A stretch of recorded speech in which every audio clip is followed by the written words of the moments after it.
Bueno, el gobierno reordena las prioridades y vamos a conversar de esto y más con el diputado y presidente de Renovación Nacional, Cristian Monker. Muchísimas gracias por acompañarnos. Encantado, pues. En resumen, ¿cree que este es un nuevo aire para el gobierno? ¿Cree que es una buena oportunidad, una medida acertada o desacertada? ¿Llega bien o llega tarde? A ver, yo creo que lo que hace el gobierno está en lo correcto. El tema es, y lo he repetido un par de veces, a ver, harto cara nos costó la fiesta.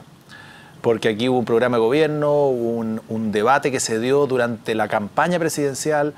Lo dijimos muchas veces. Yo sé que es odioso decir lo dijimos, pero lo dijimos muchas veces. Esto se está haciendo mal, esto no va por buen camino. Y hay un reconocimiento que hace la presidenta. No hay posibilidad de reformas sin crecimiento. Las reformas no resultan sin crecimiento.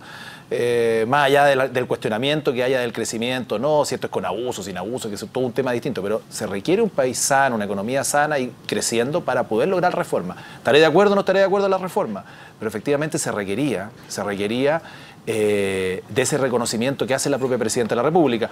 Creo que va por buen camino. Ahora, el tema se instala como un debate interno también hasta dónde vamos a llegar. Ahora aparece Quintana tironeando el carro hacia la izquierda, diciendo que no se va a cambiar ni una coma, que aquí, que allá. Hay otros que dicen, bueno, si necesitamos más plata, hagamos una nueva reforma tributaria. Eso lo escuché a Giorgio Jackson, cosa de otra reforma más para que alcance definitivamente, ahora sí, la plata para los temas de educación. ¿Usted quién apostaría que va a ganar en esto que usted dice como tironeos dentro de la nueva mayoría? Yo espero el liderazgo de la Presidenta de la República ahora. Y hace falta, hace falta.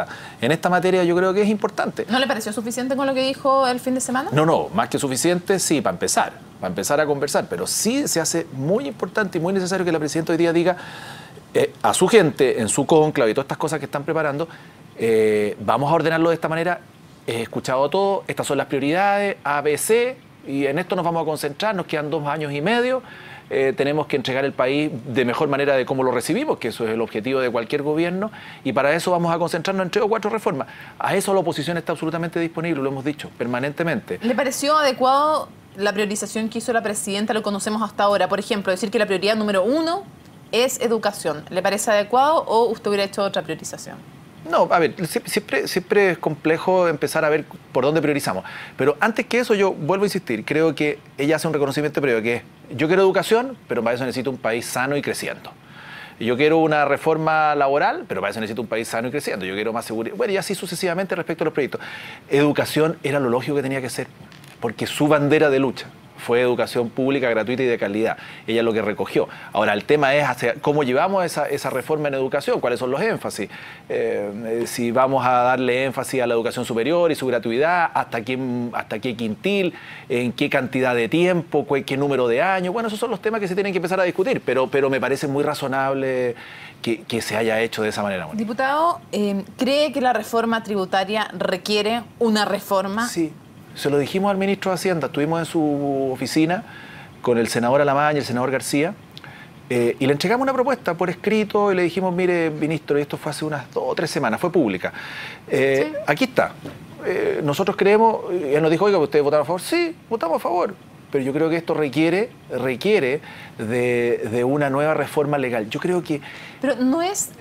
¿Qué autocrítica hay en los parlamentarios y también en ustedes que concurrieron con su voto a una reforma que antes de que se estrene en plenitud ya necesita reforma? Estoy de acuerdo. Vamos, y lo vamos a tratar de explicar por partes. Lo primero es decir, el ministro nos plantea y nos dice, no, yo quiero que se implemente bien y para eso voy a dictar circulares. Yo creo que la dictación de circulares, y además estas circulares entiendo que van a generar un debate interno y van a sociabilizarse, lo leí en algún lado, que iban a preguntarle opinión a muchas personas para poder dictar finalmente estas circulares. Yo creo que va a ser peor tratar de implementar de buena manera esta reforma a través de circulares que van a ser más enredadas que la propia reforma y que finalmente decir, oiga, en esto nos equivocamos en A, B, C, y porque está muy enredado, porque cambiamos la estructura del sistema tributario y por lo tanto lo que queremos hacer es simplificarlo a través de una ley. ¿Usted diría que la reforma tributaria es parte importante de las razones de la desaceleración económica? Yo creo que hay mucho de eso. ¿Y en eso son entonces ustedes también responsables por haber concurrido con sus votos a esta reforma tributaria? Es que no nos olvidemos que la reforma era mucho más mala.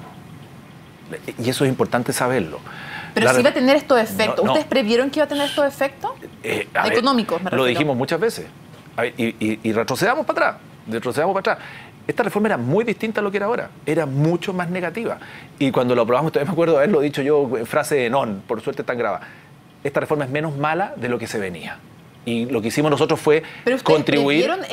¿Ustedes previeron la magnitud del del daño que ustedes dicen. Yo estoy diciendo que no estoy diciendo yo, estoy diciendo, ustedes previeron la magnitud del daño económico que iba, según ustedes, a provocar esta reforma, y si era así, ¿valía la pena igual aprobarla?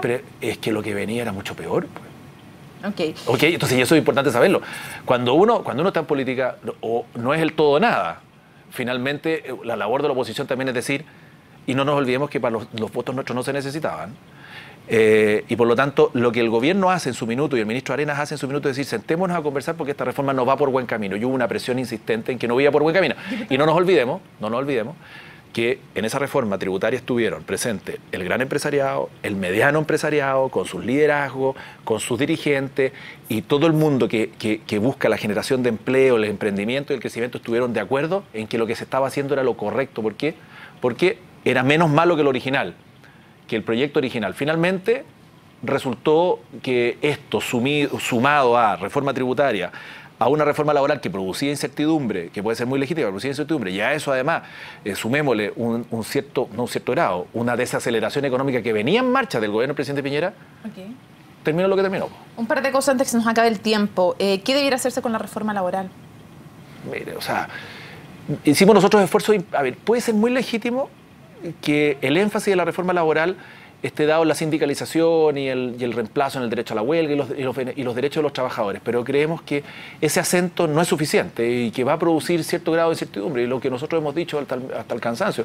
A mí me encantaría que junto con esa reforma laboral hubieran compromisos de la presidenta que dijera, ya no 1 millón de nuevos empleos en 4 o 5 años como lo hizo el presidente Piñera y se cumplió, sino que intentemos que esta reforma laboral venga acompañada de una serie de medidas, de otras reformas, que generen e incentiven la contratación de nuevas personas. Ya, pero además, respecto de la reforma en sí, ¿hay que morigerarla? ¿Hay que mantenerla de todas igual? maneras, ¿O qué? De todas maneras. ¿De todas maneras qué? De todas maneras hay que morigerarla. Yo formo parte de la Comisión de Trabajo, lo conversamos. ¿En qué hay que morigerar la reforma laboral? A ver, a su juicio.